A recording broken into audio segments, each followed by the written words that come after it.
All right. So welcome. We are off and running just a couple minutes.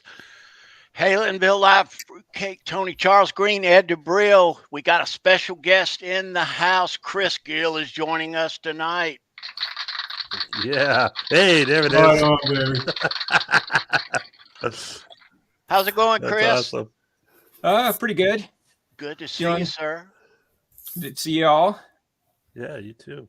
You're looking good, Chris. Thanks. I don't know what I'm doing. I'm trying to maintain. Actually, I had an incredible sushi. I found a great sushi place here in New Jersey. So it was kind of a speakeasy place, kind of a little secret knock, invite place that they've got the goods, man. The guy knows the stuff. So Excellent. I think that's Excellent. adding to my luster sheen here. So Excellent. Yeah. It's nice. Yeah, it's good to see you. We are all stoked, and I'm sure all of us have this in our possession, the year end At long last. 2023 with Yeah. the big Mammoth 2 interview. Chris, it's finally out there. Finally, it's amazing this day and age of instant gratification that we have to wait for the printing presses and the mailman and all that other stuff. I know. Well, go to Barnes and Nobles like I did. Yeah. That's right. It is out there. The January 2024 Guitar World magazine with the big cover story, Wolfgang Van Halen, the making of Mammoth 2. Yeah, we'll be talking all about that here tonight and a whole lot more. I'm stoked. It's a lot to talk about. Also tonight, it's Tuesday night. It's December the 5th. We're into the holiday season. Hope everybody had a great Thanksgiving. And Christmas is coming up. It'll be on us. It'll bounce on us. Fast. Yeah, it'll be in just a couple of weeks. Right around the corner, and New Year's, of course. But yeah, so Chris, this new Guitar World magazine, we've been waiting for it, but coincidentally today on your YouTube page, you posted the entire interview up there, and that's pretty cool.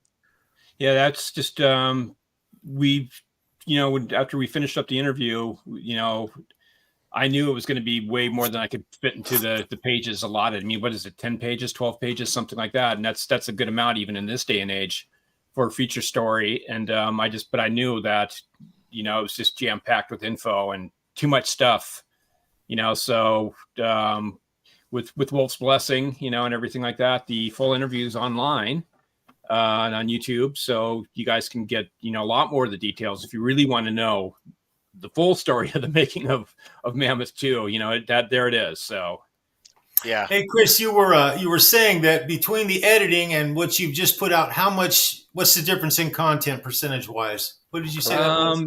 The magazine article is probably about 30% of what of what's on the YouTube. So the YouTube's full 70% more content. So it's a lot. Awesome. Yeah. That YouTube audio, you'll find it if you're watching now. Click over to my community page, and first thing that you'll see is it, and cool. You can save it. It's just shy of an hour. Yeah. And Chris gave us a little sneak peek of that couple of months ago. Yeah. But just fresh after the interview. It's all up there. And do subscribe to Chris while you're over there. Good stuff. Professor Gill. Right on. Cool. And we hope to have more stuff coming up. SA-126, when that's ready to go, we're going to do a deep dive into that. So that will be the next thing. Right on there. So that's I'm going to be talking with Chip Ellis and Matt Bruck and Wolf all about that. So that will be the big, Oh, that's going to day. be huge. That's going to be huge, Chris. My goodness. Yeah. Yeah. Wow. Can't wait for that. Goodness. So, Wow. Chris, he's been tempting us for a while now with that thing. So, well over a year, almost a year and a half now. So we've been seeing that out in the wild. Yeah. Wow. I have a quick question, Chris. Now, in the interview that you posted online, it's about an hour long, and you say that there's 25 to 30% of that in the print article. What is the process as far as what gets picked for the questions and so forth, and who's in charge of that? Is it just the editor? Is it you and the editor? Is it the publicist? That was me. No, it was you? me. I basically, I know from the conversation and everything like that, what's kind of the key points, or just moments I pick up on or whatever. With Wolf, and I did the same thing with Ed. I give them a little bit of extra professional courtesy, and I send stuff over to them to fact check, and actually there will be one discrepancy you may notice between the magazine article and the interview with Wolf. It was about the string gauges, and that was a little bit too clunky for me to kind of call it out in my YouTube video. So I just let it be the way that the conversation went down. But after the fact, Matt had contacted me and said, like, well, this is actually what happened, so that's what appears in the print version. It's basically Wolf is using 9s and he's now gone to 10s. So he's not using 11s as he says in the audio. He's actually just using 10s. But I guess it's too bad I couldn't tell Matt's side of the story, because Matt's side of the story was great because they were over there in London, right? And Wolf just was not getting along with the 9s. He was just overbending, and the guitar was going out of tune.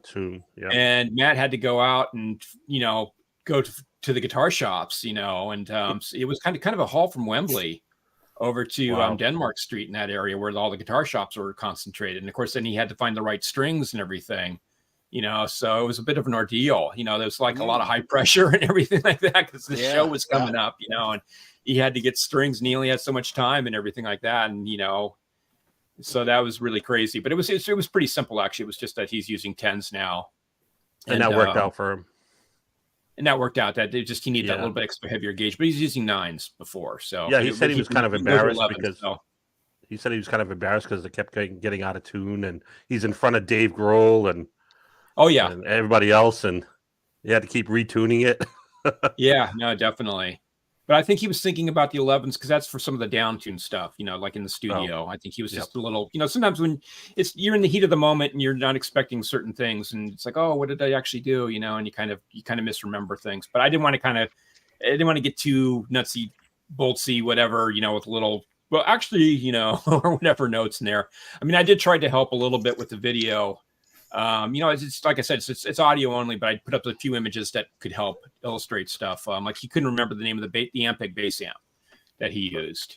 Oh, okay. And it was so much gear, and I'm sure in different songs he uses different tuning, and he uses different. I mean, he used the SA-126 for most of it, correct? I mean, for most of it, yeah. Other than Take a Bow, with his dad's rig. But and then I guess he used the Dirty Movies SG for a couple parts. Yep. There on was it which song was it? It wasn't Like a Pastime, was it? I don't think. No, it was. I'm trying to remember which song it was. I think it was Like a Pastime that he meant. It was Like a Pastime, yeah. Pretty sure it was. Like a Pastime. Yeah. Chris, I like how you've got the little boxes. There's a couple of them. One lists the keys of everything, what they're played in, and the tunings, all the tunings. Yeah, he was really good about that. He just, in fact, you can hear that in the audio towards the end of the interview where he wrapped off. He got the album cover out and was like, okay, this song is this, and this song is that, and this song's that. Yeah. Oh, there's all the gear. Yeah. The touring gear. That's awesome.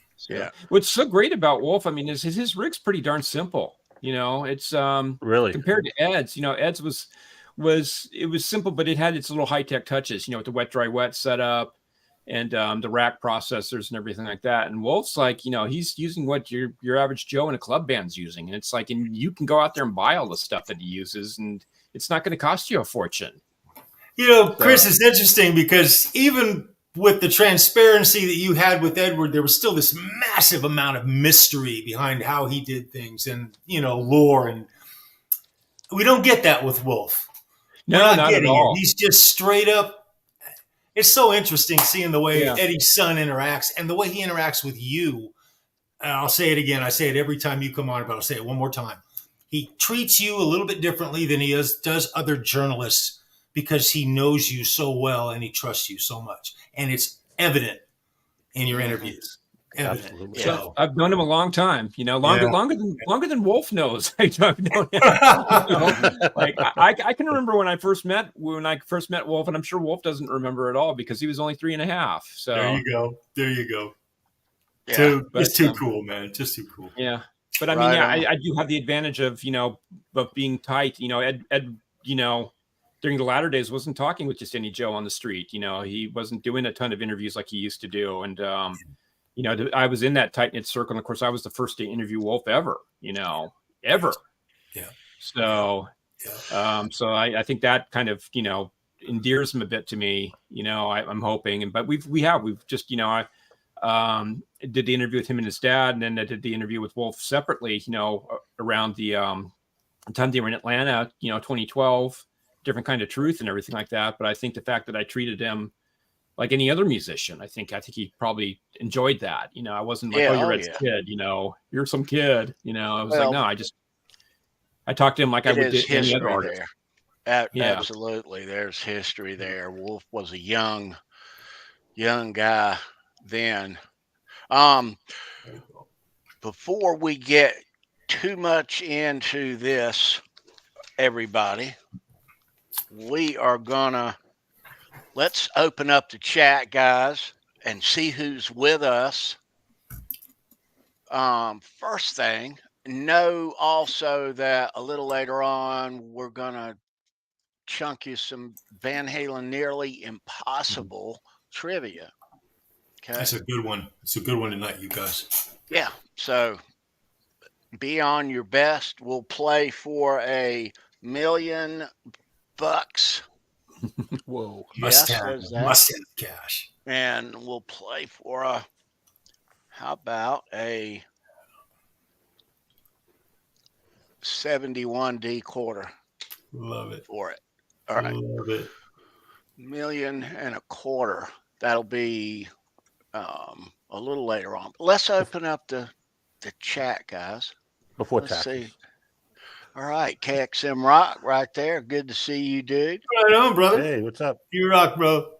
There's Mr. BHB Jr. On, Good Bruce? to see Bruce. Hey, What's Bruce. up, dude?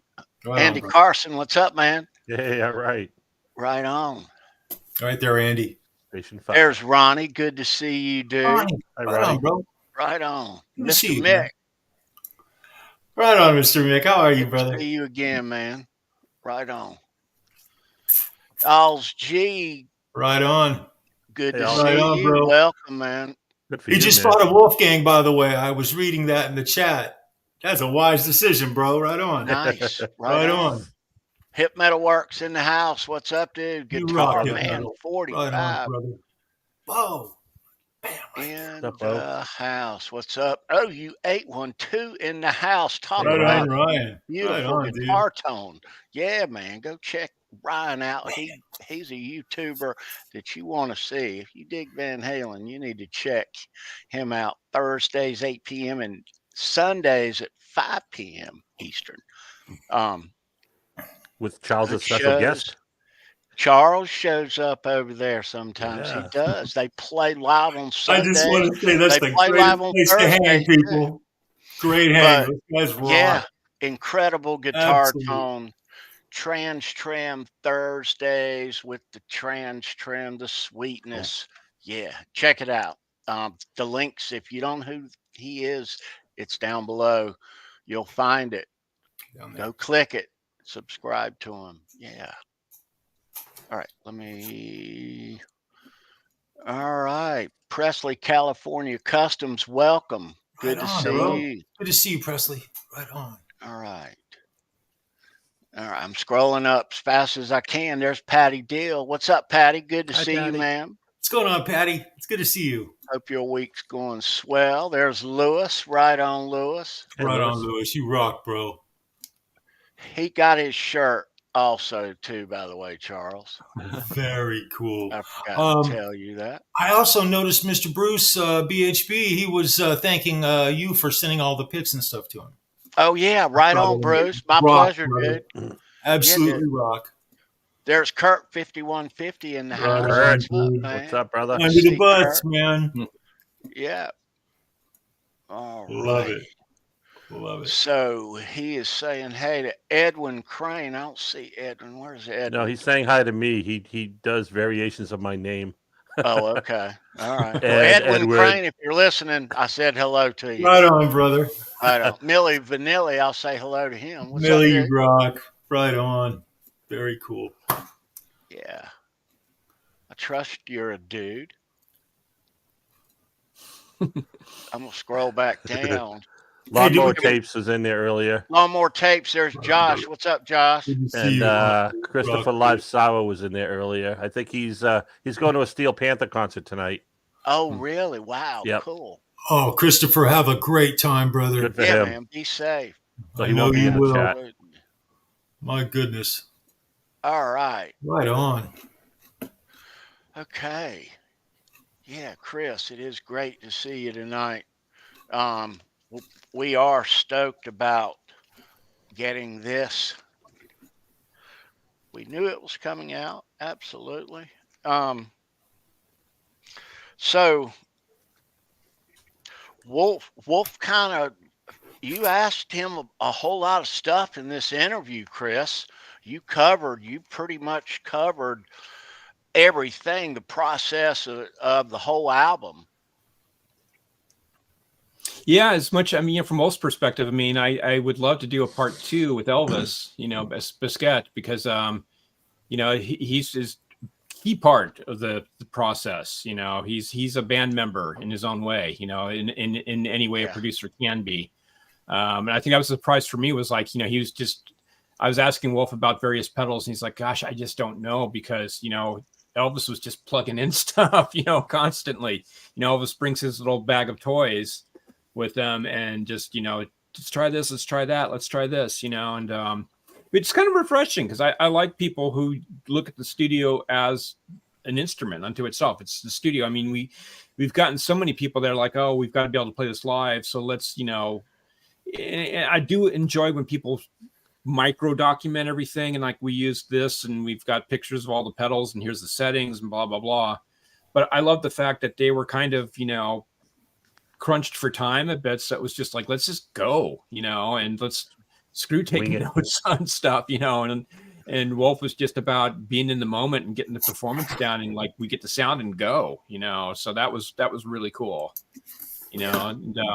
but the fact that he was just like, it's just for the record, I'm not concerned about the guys, we'll figure that out later, I'll figure it out with the boys when we go on the road to play these songs. I mean, and having confidence in those guys that they can pull it off. That's the other thing. So very cool. Yeah. They listening to Mammoth, we know Wolf did everything on the record, but there's so many layers of everything. Yeah. I always thought there has to be another brain involved in all this, Yeah. Well, Elvis knows his way around making a record sound great, so he has that in his pocket as an advantage. Again, it's something he doesn't have to worry about, about doing. And the fact that they have such a great relationship. I mean, it's kind of like, reminds me of like with Ed and Don Landy, kind of, it's kind of a similar thing, a similar vibe and everything like that. And I think that when you form a team, like that it really, you communicate well, you're creative, you get stuff done, and I think that was kind of a little bit of the struggle a little bit later on is that they changed producers so often, that it's kind of like we're starting the process all over again, and and that can be fresh and exciting from time to time, and it works with certain artists, but at the same time, it's always good to have just, someone that you can count on. I think especially this early in his career, I think it's just good to have that and to explore that until maybe he'll reach a point one day where it's like, okay, now it's time for me to broaden my horizons. But, I can't see that happening for another maybe 4 or 5 albums down the road, probably. I think that, if it ain't broke, don't fix it, right? I mean, he's got a great team, He's got Jeff, he's got Matt Bruck, and even, Patrick Bertinelli is his historian, so to speak. Yeah. It's a good little team along with Elvis, and it works well. Yeah, especially in this case because it's like we talked about, because it's so different from the first album because that was years in the making, right? And as you mentioned, 3 different studios, and just all these different things, and this time it was just a matter of months. I mean, really, I think really when it came down to hardcore work, maybe a month and a half, 2 months, really, Wow. At least for tracking. Also, it's a sort of the way I see it is that he and Elvis are becoming a whole lot more cohesive as time goes on, and they're working better as a unit. Yeah. I'll just leave it at that. And I'm excited too because just about the fact that he had all these other ideas that he still he either stuff he didn't feel was right for the record or he wanted to work on a little bit further, and it makes me look forward to the fact that okay, well there's stuff in that mindset that's going to be on the next record, so that's going to it's going to be a nice transition, Exactly. And maybe who knows what direction he's going to go, but at least we'll have some stuff because I really love what he did with this record, so I want more of that too, Yeah. He has such a diversity in his music.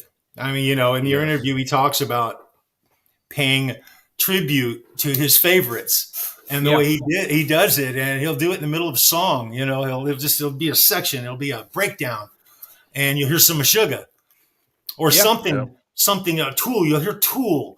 I find that utterly just really cool. That just goes to show you that he doesn't really have a chip on his shoulder. He's not really trying to necessarily prove something in the traditional way. He's embracing the music. Yeah, definitely. Did I say that right? That's really kind of what I meant. Yeah. He's embracing the music and letting it kind of drive everything. Yeah. Right. And it is though. And he's doing all the right things too. He as from top to bottom, on the road, open and run, he did everything, went to Europe, did that, he's everywhere. Didn't really rush the album out, but he thinks he did, but they're because they're back out on the road. Not to mention he just got married. Oh yeah. Yeah. It's he's a busy guy. Wait a minute. Hold the phone here. Chris, there's nobody else listening. Is he happy and how's it going, man? Give us some insight. He's completely happy. I mean, is he really? He's blessed. I mean, it's sad for what he's been through. I mean, losing Ed, for all of us is a tough thing, but especially for Wolf, it was just, he's still recovering from that. But I think, finding Andrea and everything like that was just what he needed, and he's happy. I mean, he's definitely good. Wolf just oozes, from every pore of his body, this enthusiasm and just this joy for life, and everything like that. It's so refreshing. He's down about the haters on the internet or stuff like that, but it's not enough that it's going to, ruin him or anything. I mean, he just really is such a great positive attitude from him, and that smile, he's got that Ed smile, but it's constantly, Ed at times had a dark side, and you could catch a little bit of this brooding bit of him, and I'm not getting that from Wolf at all. I'm getting just the positivity, that happy smile, the joy of playing, type of thing that I really get from him. As Ed said, it does look like Wolf does. He just his age, a young man, he's got good people around him, from top to bottom. He does at home and at work. He's got good people around him. Right. Great support. And he doesn't have the demons either, which is, that's the other thing that's good too. So, he has, everybody has their bullies in life, and Wolf's got his internet bullies and whatever, but I think he kind of gets off on taking them down a few notches though too. So Face him head on. I've often wondered, and I've put it off as age, but like Wolf, don't mess with that crap, I mean, yeah. Come on, man. Well, it's like even like my stuff, on I've gotten taken down a little bit, like with the artist stuff. I mean, my own stuff, I'll allow comments on my YouTube page, when it's just me, because it's like, okay, whatever, you want to say something, but it's like, I know with Wolf, it's like the trolls will come out, and it's like, I don't want to spend my time swatting flies, Right. So I don't put comments up there. I just am like, just to let the video stand for itself, and that's it, and so. But I just don't, want to waste my time with that. But I mean, it's kind of like, as an artist, you kind of have to do that. You have to engage people and all this other stuff. But I guess whatever. I mean, it's just, I'm glad he does take these people on sometimes, But I agree with you. It's like sometimes, Wolf, like you don't need to be doing this, you can kind of be above that too if you want, and no one will mind. Yeah, ignore that. There's good people on the internet that love you and your music, and so. Right. Yeah, that's right. Yeah. So Wolf is all over this magazine. Yeah, I noticed. Yeah. Wow. He's mentioned in the news of 2023, the Barbie collaboration. The I'm Just Ken song or whatever it's called. Right. And right. His new album, of course. And then you've got other artists commenting on him. Well, he's also in the little questionnaire thing where they ask what your favorite guitar solo, favorite this, favorite that. Tremonti loves him, obviously. Oh yeah, definitely. Yeah. Miles Kennedy mentioned that the best solo was Take a Bow. Yeah. Samay Bowler also. Yeah. I mean, he's all over this magazine. I mean, people just love him and love what he's done in the last year. Yeah. Well, I mean, for me, my solo is Take a Bow for the year. It's just I love the Nuno solo. It's that's a shocker from a technical standpoint. It's mind blowing. Yeah, right. But I like the way that the Take a Bow thing goes in these different places, and it builds, and it's dramatic, and it's just not all flash, and there's nothing wrong with flash. I love flash, and I mean, that's, we all love it. That's part of why we love Ed is flash, and everything. Yep.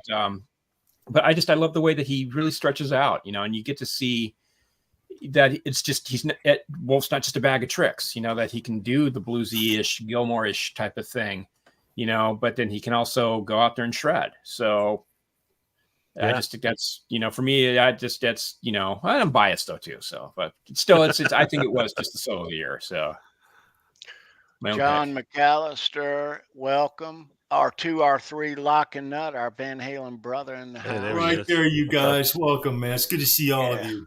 Right on. If you're just joining, say hello in the chat. We're joined by Chris Gill. We're talking about his article in the year in 2023, January 2024 Guitar World issue. So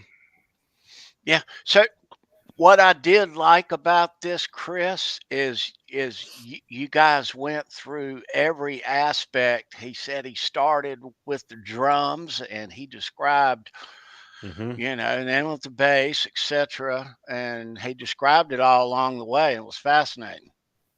Well, that was the idea. I really wanted to go in depth. I wanted to really, as close to being there. I mean, I had a few chats with him in between, while he was making the record. But, I wanted to see what's the process like. I mean, he's unique in a way that, because he is a single artist. He's the whole band. Even Prince, who did a lot of stuff all by himself, didn't do everything. And especially in his records, Prince had all the other guys in. And stuff. I mean, he may have done a lot of the demos and stuff himself, but, and I think a lot of us can relate out there, because a lot of us work in solo, it's like, I've got to be a drum programmer if I can't play drums, I've got to be the bass player. I've got to do this. I've got to do that, and I thought that the readers could relate to that, probably more so than a band going in and, dealing with the drama, the interpersonal drama and everything like that, and stretching a project out over a year or whatever that so many artists do anymore. So I thought that would be something they could really relate to. Now, obviously, we don't all have 5150, in our backyard. So that's a very... What I think, though, he's got Elvis, though. The way Wolf does things all by himself, that Elvis helps that aspect of it. Well, yeah, and that's the thing, and that's also the key role of a really good producer, is somebody who has a critical ear, and can help them with the songwriting aspect and say, this, go. I think you should go here. I think you should do this. Let's expand upon that. And that's always good to have, someone who's just not an engineer / producer. That Elvis is really a true producer in the fact that he is kind of this creative director, and he helps him bring out his best, and I've always liked producers that are like that are kind of hands-on with the song arrangement. I mean, we see that now, not especially, we were talking last time about the demos and everything like that. And, there's stuff I was just thinking, like Running with the Devil, that melodic part, how the old version of it, Ed repeated that, and how much better it was when it's just played once, as opposed to doing it twice. It's kind of like, okay, we've heard that idea, or whatever. Let's tighten it up a bit. It's and just sometimes you need that. You just like, nah, it's good, but I mean, we see these versions of the old Van Halen songs and what they became, and what we know, and everything like that. And I can say almost all the time, it was an improvement. Sure. So, and that was what Ted's magic was. Ted Templeman was really good at like, yeah, this is good here, but I don't know about that lyric, Dave, let's change that, or whatever. And so that's really cool. And especially like to hear some of those things like Dance the Night Away and hear how that came together. And, hearing those demos and then talking with Wolf around the same time about, how, I have this little idea, and I'll do, he talked about how he does these little demos and they're just little ideas and stuff, and he'll play them for Elvis. And it's like, wow, that's kind of almost like what was going on with, when we heard Dance the Night Away coming together with his dad in the studio all those years ago. Nice. So it was very cool to kind of see that kind of aspect, whether he's aware of it or not, but that's kind of, that he's using a similar creative process to what his dad did. You mentioned lyrics, and that got me thinking. Does Elvis really get involved lyrically with the songs, do you think? Or is it more just the sound? I think it's more the sound. I mean, I imagine he makes some, I'm sure he makes some suggestions about things. So he's sort of co-writing, sort of? Yeah, I think there's a bit of co-writing, I think it's not like a David Frost or anything. He's just...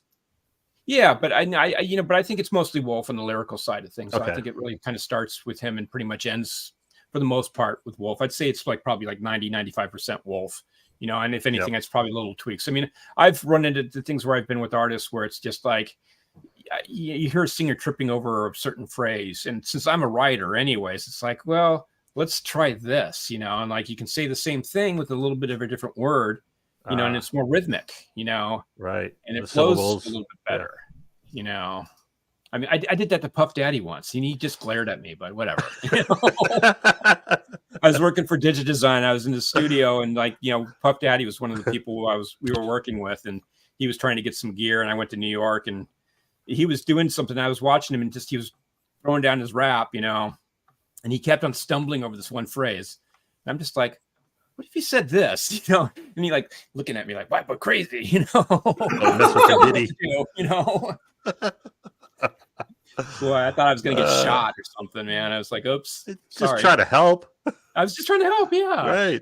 Yeah. Wait a minute. That may be one of the best stories I've ever heard you start to talk about, Chris. That is fantastic.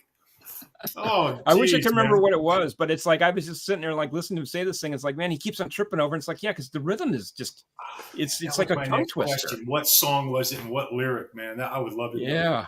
Oh my goodness. God, but man, cool. he did not like the fact that I was suggesting, a way to do it. But he's one of those guys you can't tell what to do. That's the thing. Right. Yeah, so he's unproducible. He produces himself. So that's how it works. Oh well. But anyways, but Wolf, yeah, I think it's Elvis really is the magic ingredient. He is the McCartney to his Lennon, or the Lennon to his McCartney, whatever you want to call it. I don't know how it fits. It's not exactly the same as that, but they are a pair. They are a working team. Right. And Elvis is a very crucial part of that. Elton and Bernie. Yeah, Elton and Bernie. Yeah, there you go. Yeah. Nice. So, so do you think the revamping of 5150 really helped a lot in the production? Yeah, I think so. I think you can really hear it on the on my YouTube interview with him, how frustrated he was with the old SSL board there. Yep. And it really was just kind of outdated, and just it needed to go. It's I know how it is sometimes when you have equipment and it holds you up. And I think that might have even been a bit of a stumbling block for Ed, because we even had in the book an Eruption conversation with Eddie Van Halen, how he kind of even then was complaining about just figuring out the automation on this thing and everything. He struggled with the board once he put it in, and it's like, yeah, maybe, I don't know who recommended the SSL to Ed, but I think this probably wasn't the right thing, for them to have. So, and the Neve is just, Neves just are such great boards, and it's just, especially for the type of music that Wolf's doing. And I wish that that Ed had put the Neve in, so I think a different kind of Truth would have sounded a lot better had they had a Neve in there, but, it was funny in the interview. He was telling you that the old board literally was so hot they had to keep the air conditioning on all the time. It would melt. Yeah. I found that really cool. Very cool. Yeah, and the power bill that you've got to pay and everything like that, because people forget about that stuff. That it's like, hey, Adam Roach. Really, it can't. Those things can be a power suck, and it's just like, it's just you've just got the expense of operating that damn thing. You're probably worried about that. It's like, oh man, there goes a car payment or something, for using this for a day or whatever. And it was just off of what Ed was asking you just a second ago about, the renovation and all. It was also real refreshing to hear him talk about how they left the parquet floor, and the ambiance of 5150 is still the same. Right. Yeah. Just a few aesthetics for them to be able to see each other. I believe there was a glass window that was put in. The glass window was there, but they put in cameras basically, because the thing is that, where the drum section is and all that, it's like you can't really see that from the control board. It's like way back in the corner, in the vocal booths and everything like that. It's kind of it's hard to see what's going on if you want the visual cues and everything like that. So they put in, he put in cameras that so you have screens up there. There's about 3 screens that you can see from the thing.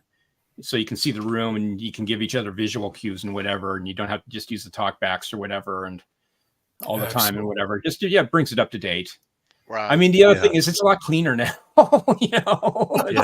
It's Ed was a little sloppy with the studio, so it's a much cleaner place. Let me ask you this, Chris. It was very nice in this issue. Everybody, have this new guitar. Well, January 2024. It was nice to see our friend Lewis from Fairfield Guitar Company. Oh yeah. Funny, I had poor that in Lewis, my notes. Man. I wrote that article a long time ago, and Lewis was like, "When's it going to appear? When's it going to appear?" And I'm like, I'm just connected, Yeah, I don't know when this stuff gets scheduled or what the plan is. I thought it was supposed to happen, like 4 or 5 issues before this, but I'm kind of glad the way it worked out, actually, because he's been building momentum. And it would have been nice to update the article, though, a little bit, because he's had so much going on since then. But I'm glad it came out in this issue. It's kind of a cool thing. So very cool. So he's had a lot more collaborations. Lewis. Yeah. And I don't know if you guys follow his Instagram or not, but just had he had Frankie from 3 Roses Tattoo. They've been doing these Japanese style tattoo straps. Frankie is a tattoo artist and very talented tattoo artist, but he actually uses the machine, to carve and ink the leather, like you would on an arm, There's Lewis. Right on, and, Lewis. Hey, there he is. But what great. I had an Oni, which is a Japanese devil, which is actually used to be like a bad luck omen, but now it's considered a good luck thing to ward off, bad, and it's for good fortune or whatever. And then the other strap was done in dragon motif, but I just got those a few days ago, and they're just fully awesome, So that is too cool. Yeah. So it's great, all the stuff he's doing. The denim straps. It's one of the most comfortable straps I've ever played. It's like it's just luxurious. That's all I can say. It's great. Luxurious. Wow. Luxurious. Yeah. Wow. Yeah. I was just saying, I want pants made out of this denim. This denim is just luxe. Man, I feel sexy. Whoa. Good stuff. But yeah, no, it was cool that finally happened. It took forever. But that's whatever. I mean, that's the frustration of print. Sometimes we live in such an instant gratification time, and sometimes print forces you to slow down. It's momentum. He does such high quality gear. That's his whole world. Is high quality, tensillary strength, all of that stuff. Just a quick shout out to him from us. Very proud of Fairfield Guitars. The last year has been just a really great roller coaster of really cool gear. Yeah. Thank you, Lewis. Really awesome, bro. Yeah, really awesome. I met Lewis at EVH Con, which I guess we have that coming up in January. So just about a month and a half away. Yeah. But I actually had bought one of his straps, one of his secret straps from before. I think the last one of a certain iteration. Mm-hmm. Naval surplus strap, if you guys know what I'm talking code here. Yeah. But yeah, just know it's great, to hang and talk with him and everything like that. And we've just stayed in touch over time and everything like that. And just, what a cool meeting of his worlds, with the whole, clothing and fabric industry and everything like that. And being a big music fan and everything like that, and to be able to bring those worlds together in such a cool way. Yeah. I think that's something that even the other strap companies kind of lack, is that understanding of both sides of the coin, Yeah. So there's a quality guy too. Quality to his gear. Yeah. Right. And in musician input, that's the other thing. So, I mean, when's the last time I think a strap company ever asked a musician, like, anything other than, do you think it looks cool? Yeah. You didn't ask them, do you want a bottle opener? Every musician wants a bottle opener on their strap, That is it. They just didn't know it. Being comfortable is very important. When you're on stage or in a studio for hours and hours, you want to be comfortable. Well, I remember back in the 70s, and that's when guitars were getting really super heavy, and I got an Ibanez Musician MC400, a hippie sandwich, the neck through body, all the different exotic woods and everything. That thing weighs, I still have it. It weighs like about 10, 12 pounds, something like that. 10 to 12 pounds, yeah. I had to get a bass strap for it, Wow. And I think the one I got was I think I got it off of some hippie, because it's a custom leather thing, and it's still kind of, it looks, you can still pick up the resin off of it, and everything, but get a contact high from wearing it. But it's, but even then I was like conscious of that, because it's like, the regular guitar straps are cutting into my shoulder here, and I play this thing for 10 minutes and I'm dying, and I'm going to be like walking around like the hunchback, here, and by the time I'm 22. It's hard to beat the comfort of a banjo guitar strap. I have one of Lewis's banjo straps. Yeah. It is a perfect guitar strap. Perfect. The odd stuff. Yeah. Lewis, it's nice to see you, dude, and it was certainly nice to open that thing up and see you in there, bro. Yeah. It was a pleasant surprise. It was like, I know it's like, I was talking with Lewis every time an issue would come out. It's like, because I wasn't getting them. I finally started getting issues. I just got one yesterday. I think it was yesterday. Was it today? I got it today in my mailbox. But they had cut me out for about a year for whatever reason, bureaucracy, who knows what. But oh wow. But I was just like, I don't know, Lewis. I can't tell you why it's not an issue. Chris, even the work thing was a month later, was an issue later than I thought it was going to be. So I thought it was going to be the one before that. So because I had rushed to meet a so-called deadline, and I think they had a whole month. I'm glad that happened though, because it's kind of like I told the story before, like when Ed passed away. Damien Finelli, the editor over there, was kind of lamenting, I've already got this cover committed and we're doing this and whatever. And it's like, yeah, but we only have like 5 days before that issue ships. We need a whole issue cycle to devote to Ed. Sorry, but we can't do a rush job on it. This is Eddie Van Halen we're talking about here. This isn't just, Eddie Van Halen died. Here's an article. We have to do an issue, So it's sad that Ed died when he did. It's sad that Ed died.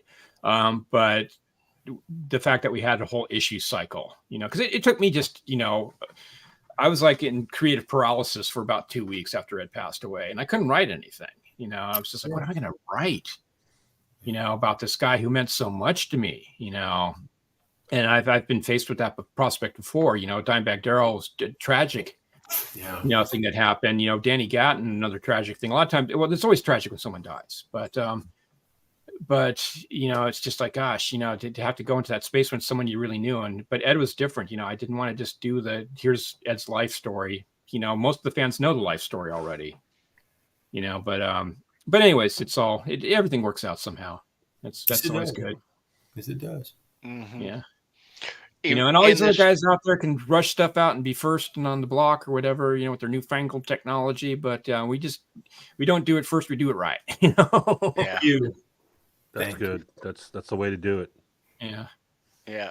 Well, we were talking a little about that in the green room about different aspects of journalism nowadays and different platforms for information, and the credibility of, the platforms that are out there. It's easy to get info nowadays. It's everywhere.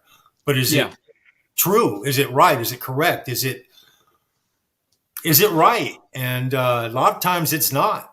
Yeah, that's the thing. And sometimes you got to take your time. I don't want to let the cat out of the bag too much, but Brad and I we don't have a deal yet, but we're working on a book and another guitar player.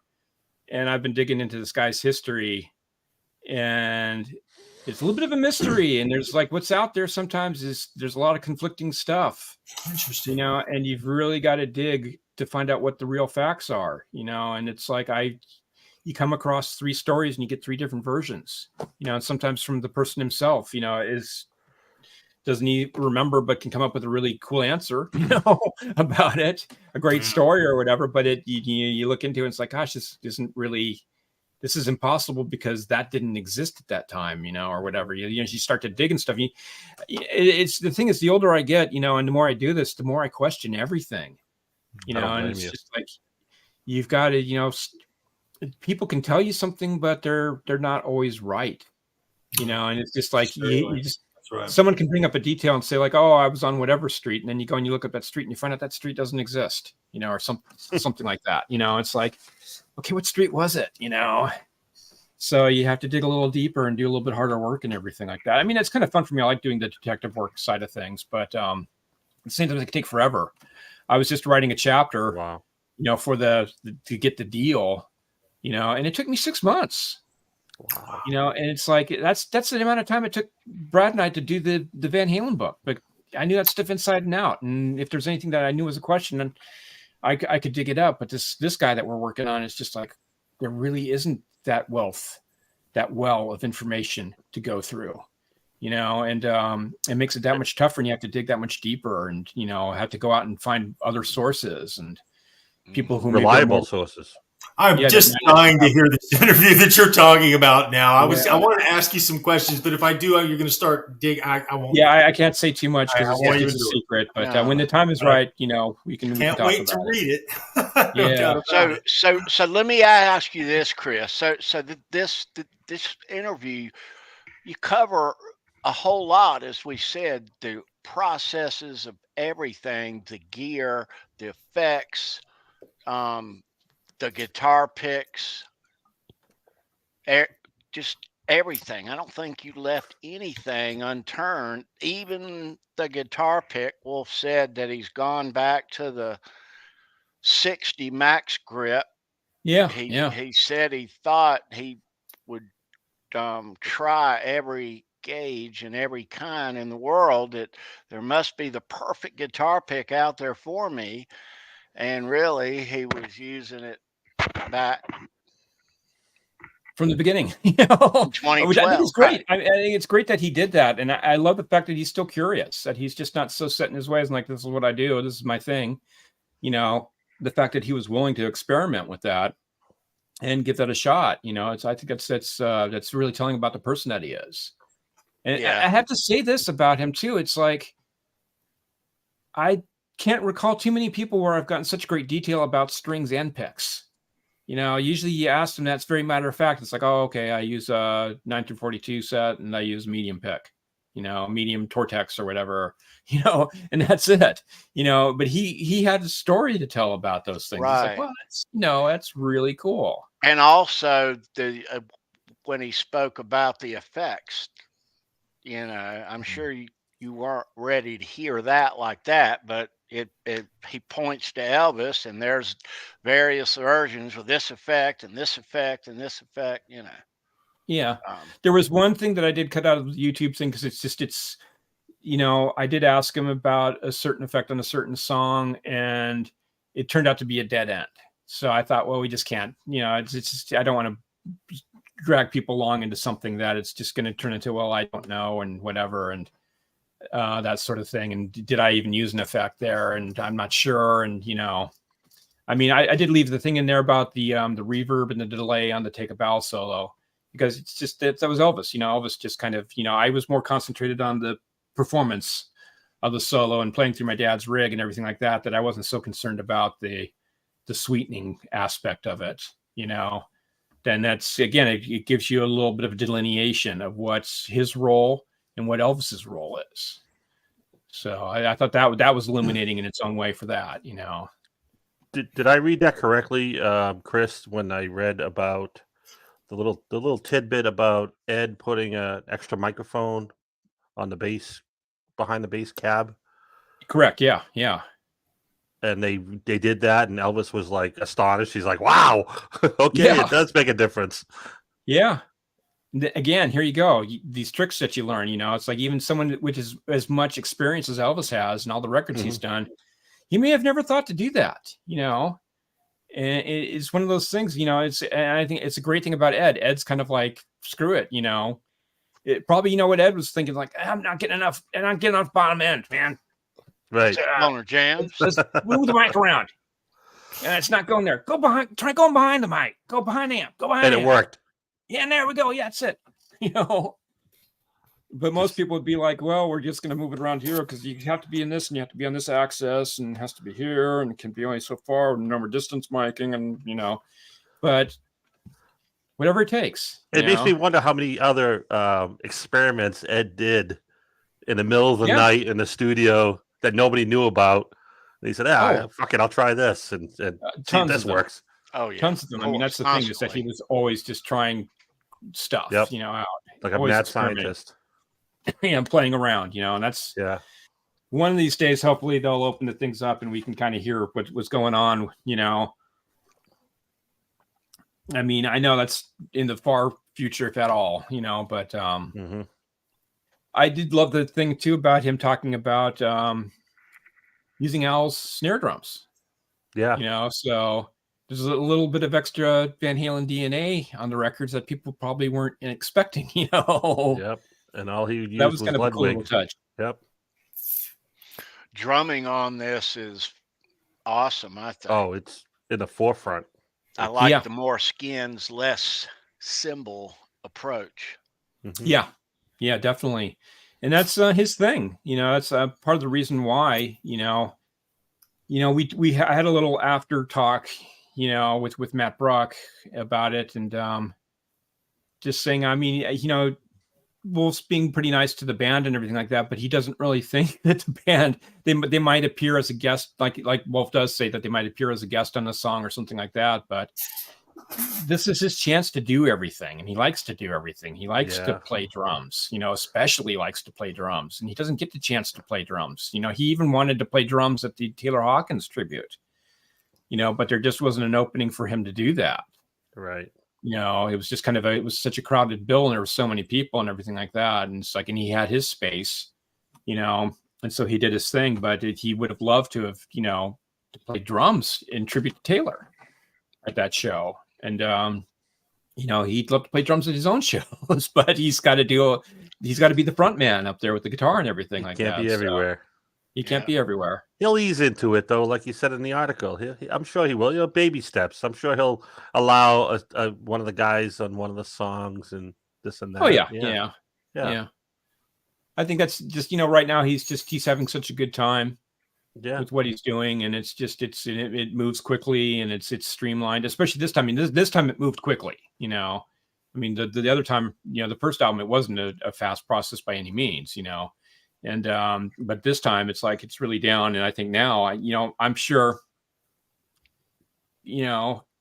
come next Monday, or maybe not next Monday, but sometime next week, I'll bet he'll be starting on the third record already. I just bet he's going to go in and record some stuff. I get the feeling that that's going to be happening because he's got some downtime here in December. That. Right. So yeah, because just the way he sounded about those other songs that weren't quite finished, that he had 4 or 5 songs, other ideas he wanted to go through, and he's gotten started on them pretty well already. Your interview, he really opens up about his entire process and how he just, he's always writing. 365. Always has stuff in his pocket ready to work on. That's the nature of what he does. That was a really great aspect of your interview.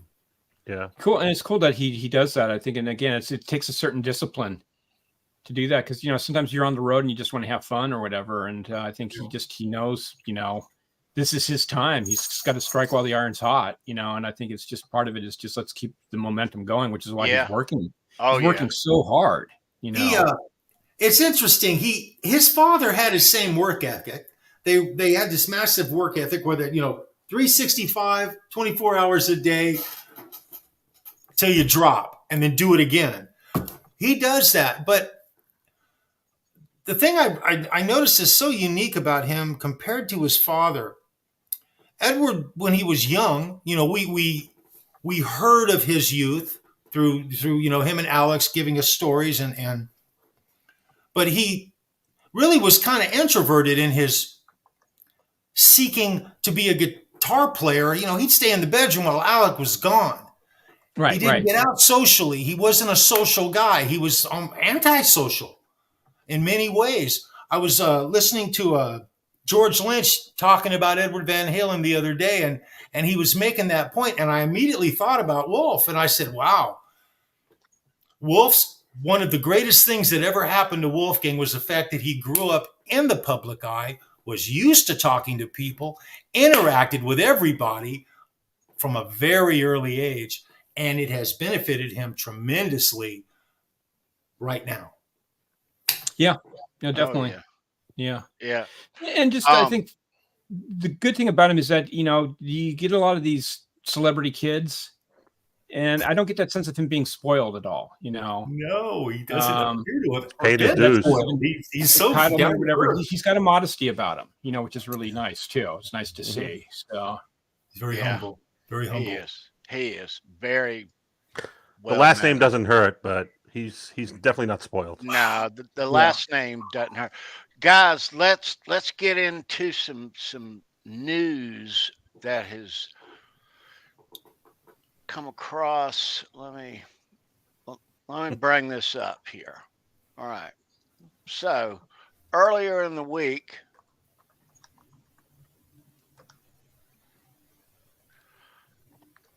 we got the grand news that Mammoth WVH has added another leg in May. I'll be right back. And those are your May dates right there. We lucked out. We're getting to see. Yeah. We're getting to see dates that are coming up. Before that too. I mean, he's calling it kind of. I really call it leg 2, even though it's still Nita Strauss opening up. So I guess that's why he's calling it leg 1 still. But he did out all these new dates that are coming up. February, March, and so on. So that's or is it March and April? I forget. But it's like he's got a lot of new dates coming up. So it's like that's great. Yeah. Because I was feeling like we were looking at December 9th coming up here real quick, and I said, where's the new dates? Wolf, it's like you can't be this short on your headline tour. Got to have some new stuff coming up, and he's Yeah. delivered. Oh, So which is good. And he's And getting I- around too. That's wonderful. Yeah. No, I was so happy. Tony called me, let me know that Wolf was going to be here. He's coming to Cherokee, which is a casino. It's beautiful, gorgeous, gorgeous place. We're going to meet up. We're going to catch the show. Yeah, I can't wait. I'm so happy. Yeah. I really wanted to see Wolf last year. I really wanted to see him badly. That was, this is Halenville. This is what we do. Yeah. And anyway, this is great news. Great news. Yeah. Well, the good thing is you guys are getting the full meal deal. You're getting the full headline set. You're getting the hour-and-a-half show as opposed to the 35-minute teaser. That's right. So Yeah. That's right. Which is good. I mean, it was great to see it. He packs it full of of energy and excitement and great songs and everything like that. But to see him really stretch out now, it's going to be that's. I did miss. He was not too well. He was pretty far from me, but but I couldn't make it. To the show that he was doing. That was the closest to me most recently, but now that I see these other shows coming up, I was like, okay, I'll make these one of these shows coming up. We're doing this right here. Yeah. Also, yeah. And I've heard people who have done that and said it's worth it. So that's the other thing. So they've enjoyed themselves doing the VIP experience. You can see that. Let's see where I'm at here. Yeah, you can see that. All right. So the VIP experience, exclusive sound check access, hosted band Q&A with Uncle Pat, exclusive VIP laminate, limited edition Uncle pre-signed Pat. poster, one group photo with all guests plus Mammoth, first in line at door, early entry. Wow. And all of the et ceteras, terms and conditions. Yeah. Yeah. It's a Christmas miracle. That's all I'm going to say. Shall be. We will. Yes, we will. God bless us, everyone. Yeah, on a Friday too. What I'm talking And Friday. both the shows we're doing, we're seeing the Sammy tour and we're seeing this one, and they're both on a Friday night.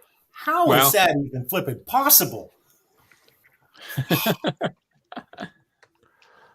What comes around goes around. We've been shafted, just by chance. So yeah, law of averages is catching up.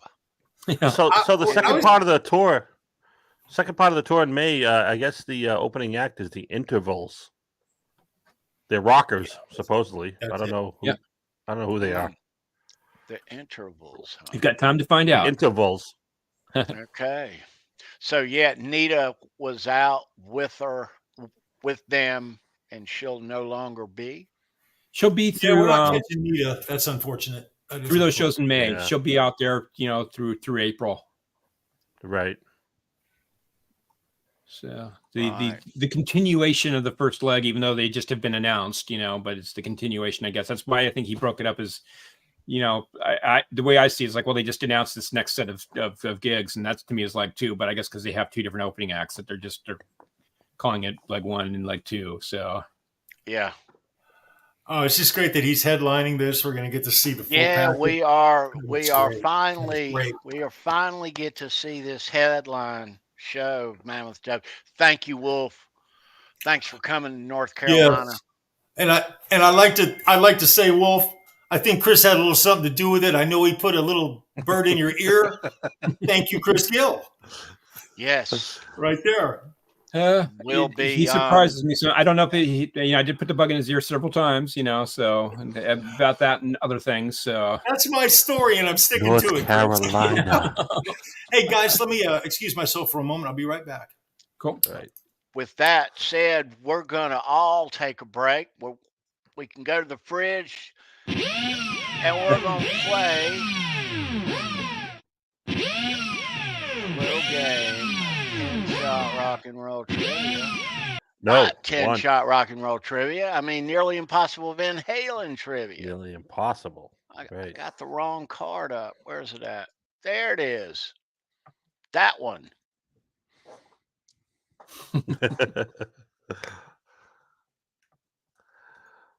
All right.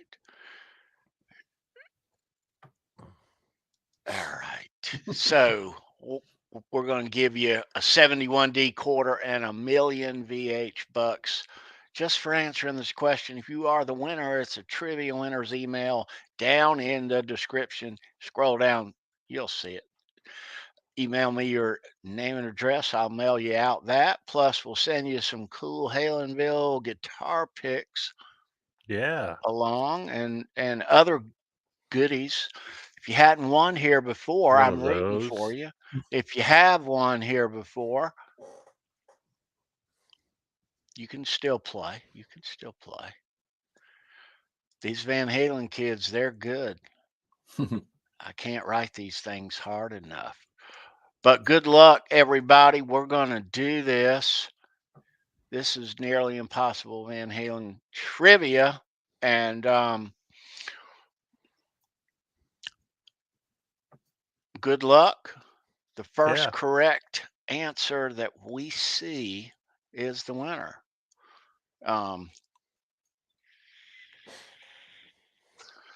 No hints. I'm trying to think if I can give them a hint, but we'll just say that it is Mammoth WVH related. Oh, there How's you that? go. There's a hint. Nearly Impossible Mammoth WVH trivia. How's that? All right. Good luck. Here we go. First correct. When asked about his songwriting process, Wolfgang Van Halen said that most of his ideas come from him and a certain guitar of his. What's the brand of this certain guitar? Come on, R2. You can do it. Nope. Not a Fender. What's the brand of this Nope. certain guitar? Nope.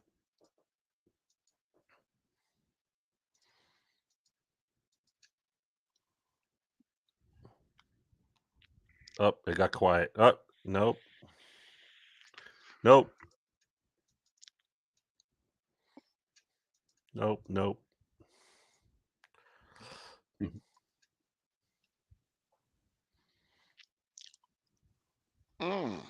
See you, Lewis. Good guesses. Good guesses. Yeah. Come on. Good guesses. Come on. You're running out of choices. Nice guesses. I'm digging. Every guitar manufacturer is up here so far, I think, almost. And they are getting creative. Court? Huh.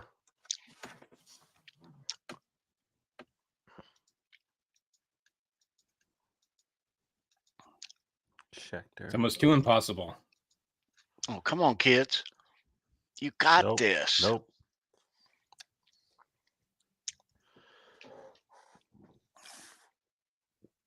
Ooh, no, he didn't. He did.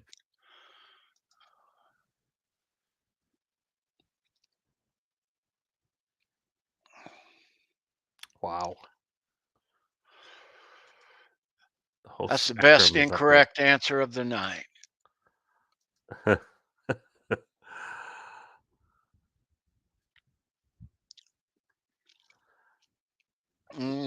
Kids.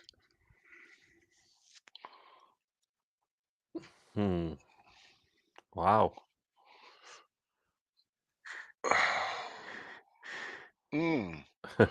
I'm about to be disappointed in all of you. Yeah. And I'm going to throw all of you, I'm going to throw all their asses under the bus, Ed. Yep.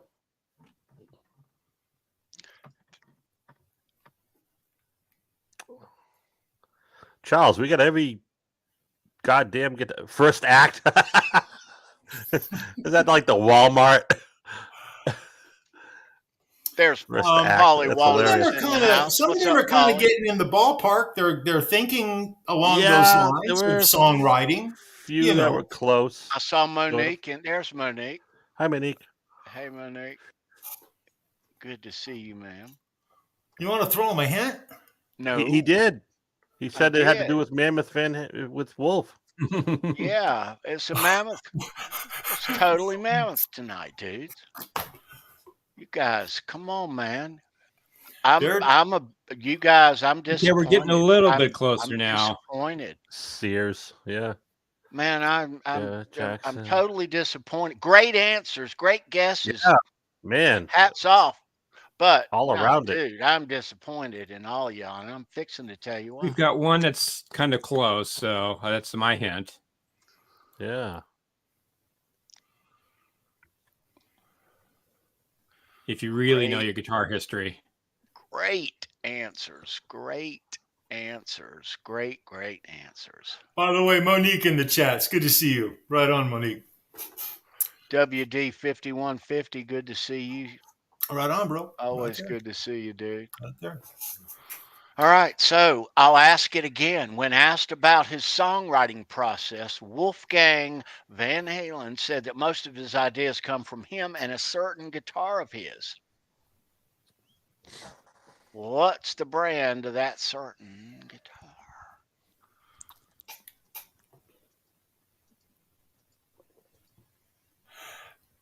Good guess, Jeff K. Good guess, bro.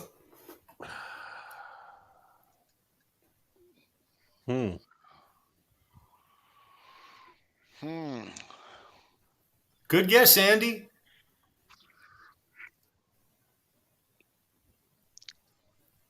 Oh, I see it. Yeah. You see it? We got it. It Metalworks. Yep, Metalworks. Takamine. Right on, brother. Right on, on. man. You got it. Takamine. Takamine. Yeah, that's where it starts, baby. That's where it all starts. Very cool. Way to go, Very brother. Is where everything starts. And so, What a right. guess. Everything. Hey, I got a Takamine. Hey, My worked. old beater is a Takamine. Look at you. Yeah, man. That's where you're figuring stuff out. That's the first thing that you grab. But so what I was going to say is I'm totally disappointed. I thought I had written a layup finger roll.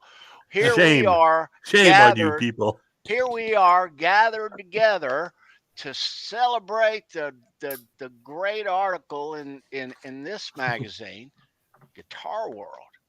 Just any magazine, the one that you have about Wolfgang. It means you have to pay attention. That's the first. You have to watch my full hour-long interview. First question in the magazine. First question. And you have to watch I'd given it to you. You have to watch the full hour-long interview on my YouTube page 20 times because you never know when any of that information might come up. You have to memorize it, and there will be a quiz. In fact, just stream it. It'll be better. And Metalworks, same thing applies as last time. He says last time he went, he wants to pay it forward. Okay. Who you want to pay it forward to? We'll leave it up to you, bro. Yeah. All right. He's just looking out in the chat.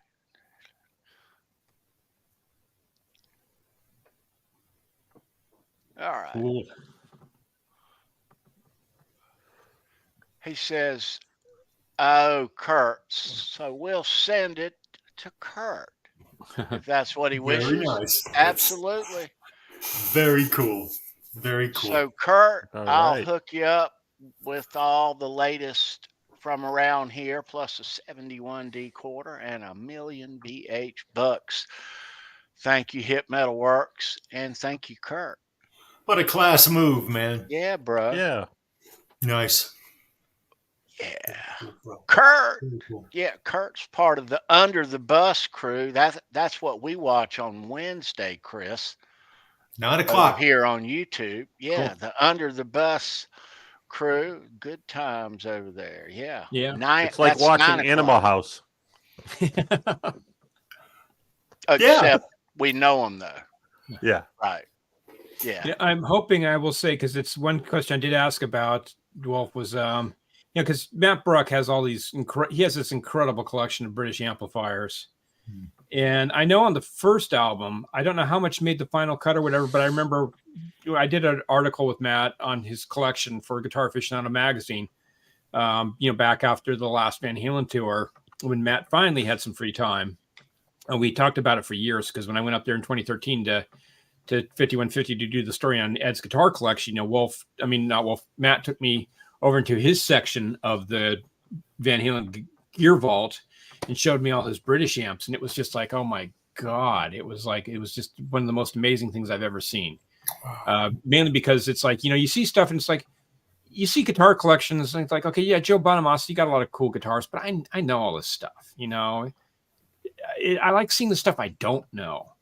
And that's what Matt had, was these British amps. And it was just like, oh my gosh, he had some of these really crazy obscure stuff. Because when Van Halen would go over to Europe and other projects he was working on, he would just collect stuff, or he developed contacts. And, he knew a lot of other touring bands. So he'd actually have stuff shipped over with their gear when they were coming back from Europe on tour, so he built this huge collection. And I remember, when I did the article on Matt's amp collection, that was when Wolf was working on the first Mammoth WVH album. And he said, oh, like, here's a sound city head, and this is on a few songs, and this is here and this is there. And I never saw Wolf talking about that. And I don't know whether they made the final cut or not, or if he changed his mind or whatever, but I'm hoping sometime in the future that he's going to dig into that stash, because after we finished the article up, it was like 3 days we're at a rehearsal at Mates rehearsals up in North Hollywood. And after we just, we spent 2 days setting everything up for the photo shoots and everything, and going through all the things and putting together groups of amplifiers. But the last day was taking everything down and to put it back into storage. And we got out, Matt brought out some of his killer guitars, and we just played through some of these amps for a couple hours. Man, there's some great sounds in those things, just some really just killer stuff. And I know that that's there at his disposal. I mean, not to mention, of course, he also has, 800 of Ed's guitars at his disposal too. That's not bad. Yeah, but it's kind of cool that he sticks to what he has too, and that he actually got by in such a streamlined setup for this. But man, it's like, when he decides to really go out there and explore a bit, that stuff's out there. And I think that's the thing about the next record. We talked about the Viet Citron Shark baritone that was Ed's, that he used on one song. It didn't make it onto this album. It's going to probably be on the next record. Really? So that's going to be really cool. But I don't know. I'm just excited about that. Andy Price in the house. Very cool. Very cool. But yeah, that's, he's got that studio there, but not only that, but, a big part of it's any studio is having the equipment, the gear, around for you, that for your disposal to make sounds with, and he got a lot of that stuff going on.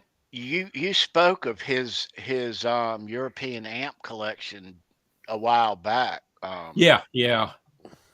It's really mind blowing. I mean, even the thing, if you can, I can't remember which issue of Guitar Aficionado was. If you can find a back issue of that, there's just some cool stuff in there, and that's we really just scratched the surface of it. I mean, there was so much rare stuff that we didn't even get into. That was kind of like Matt almost just kind of wanted to keep secret, but it's like I go looking for that stuff constantly. I just scour the internet looking for these things, and it's like, man, I think Matt just got to the stuff before it just vanished, or it vanished into his collection, I guess. Well, he knew what was what, though. He knew what was what, yeah. And if he didn't know what was what, he bought it anyways. So that was the other side of it. So, but some of these things, there weren't that many up to begin with. So he knew the history of some of them, or like certain models. He said, "Oh, so-and-so band use this, and guitarists use this," and does he really know what he has? Yeah, quite a bit of stuff he does know. Yeah, some stuff I saw it and I was able to tell him that, that was used on this record or whatever, and he was like, it was kind of cool. So we educated each other, but it was a little bit of both. But I think part of it was just this kind of, he's just digging for stuff. One of his favorite amps was it was Jennings, who started the Vox company, was one of the main guys there.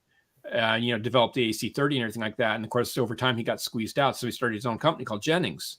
And he made his own Jennings branded amps for a while. And the Jennings version of the AC30, Matt says, is like, and I played through it. And it's just a phenomenal sounding amplifier. It's a beast, and it's so lively and responsive, and it's everything you want. That must be cool to just plug in and try them out. Oh yeah, I mean, I ended up buying I bought some stuff from Matt myself, of stuff he had extras of, and some old Watkins amps. The Watkins Dominator is just an incredible amp. They've got the one I really like, though. It's the same as the Watkins Dominator, which normally comes in this V cabinet with two 10-inch speakers in it. And the one that I got is called the Scout, that they only made for a couple of years. It's like 63 and 64, I think. And it's really cool because it's black and white, two-tone covering. But it also,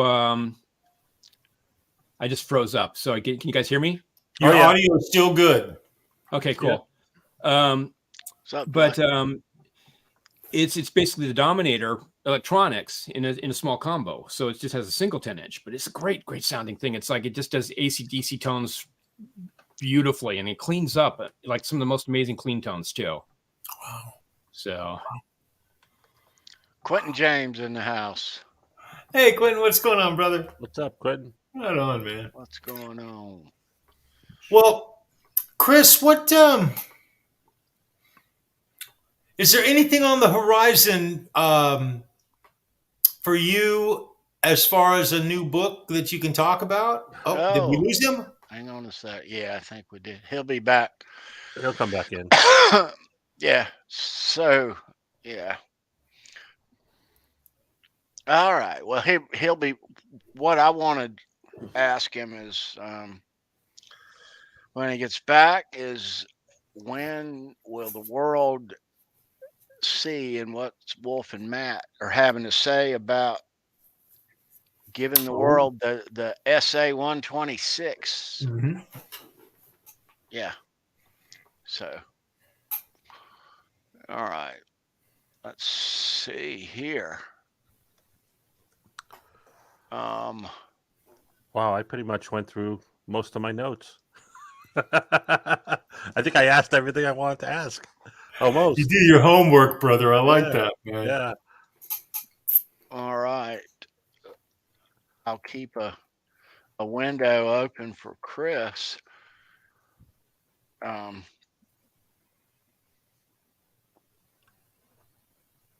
Yeah, let's see.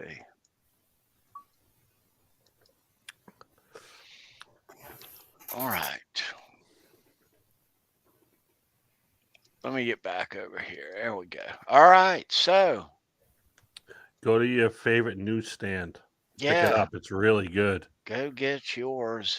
There's a lot of other stuff in here too. I mean, obviously we're talking about Wolf, but it's the year-end review, and it's got a lot of good stuff in here. New gear that came out, and for all you guitar nerds. And go get yourself the new Mammoth 2. Go to the Mammoth official, and they'll send it right out. Yeah, they will. We'll send that stuff to Kurt. Quentin James, he didn't leave because of you. Don't worry about it. All right. You rock, Quentin. You rock, brother. Yeah. So, I don't know if there was a power outage on his end, internet outage, or what. He could hear us for a while. I don't know if, Yeah. No, I didn't. Yeah, I could hear him just fine. All right, but it was great to see Chris tonight. It certainly was. Always great to see Chris. Yeah. And I'm sure that interview he did that he put up on YouTube, a lot more detailed than what we read in the magazine. So yeah, listen to it. Yeah, go to click over to my community and go down. You can hear it right there, and subscribe over there too. Yeah, the link is Professor in. Gill's Guitar Galaxy, Right there. Guitar Gear Galaxy. Guitar Gear Galaxy. Yep. Yeah. So he's got that the whole hour long audio up there. So yeah. Yeah. Well, right on. We are, yeah. So the news has just come in a couple days ago. Mammoth has added dates, and we are going on May the 10th on a Friday here in North Carolina. Because God loves us, Tony. That's why. Finally. See, I knew they'd come We did around. it. I knew it. Yeah. So that is cool. So, You yeah. guys are blessed. Oh, Harrah's Casino is the Cherokee Casino is badass. It is These absolutely tickets go badass. on sale 1 week from today, the 12th. Yeah. So we are, yeah. Well, hopefully you get that passcode. Oh, yeah. Yeah. Yeah. But so they go on sale next week. So we'll, we got to buy the seats by themselves, and you buy the VIP separate. Yeah, it's a separate package. Yeah. Which is fine. You know. Yeah. You get all those great little. So you're going VIP to Sammy and the Wolf. Wow. 2024 is going to be a great year for you guys. Hey, we're planning on going live from everything, baby. Everything. Oh, yeah. Make Here's sure Chris. you load up the batteries and on the phones, and there he is. Yeah. It froze up. My computer gets about an hour and a half anymore of doing these things, and it just goes, okay, I'm going to freeze up on you now. So, Oh, yeah. you talk That's all right. Technical difficulties happen, right? Yeah. So, Chris, what I wanted to ask you, being around Matt and Wolf, when do you get the sense that this SA 126 is going to come out? Oh, it's going to be real soon, I'm sure. I mean, it's not official, but I would be willing to bet money it's going to be announced in January. Really? You know, so yeah. Did he say he really wanted to road test it and go out there and really? Well, that's what he's been beat it up doing. Yeah, that's true. Yeah, for quite a while. Yeah, I guess. Yeah, it's been about a year and a half. So for road testing now, Wow. and I think he's basically. Okay. I think there's a lot that goes into making a guitar too that a lot of people don't realize. That it's also the manufacturing process, and they've got to prepare to build it and everything, and that takes a bit of time as well. But and so of course when he's out there being visible with this thing and letting people know it's going to be out there, that a lot of times you don't see this stuff out there like that, so but at the same time he also insists on doing what his dad did, which is the road testing side of it, so which is why we're seeing it. Whereas a lot of times it's like, this stuff will be done behind the scenes, then boom, here's the new, artist model, whatever, blah, blah, blah. So I'm dying to try one out. I love the look. I love everything about it. I'm just, I tend to not lean to the sizable guitar like an ES335 size. I don't like it quite that big. So it's not quite. It's not as big as a 335. Mm-hmm. It's like a little bit in between. An ES339, which is a smaller compact 335, and a 335. It's not as big as a 335, so it looks big, but it's really a little bit more svelte than that. So have you played Wolfgang's by any chance?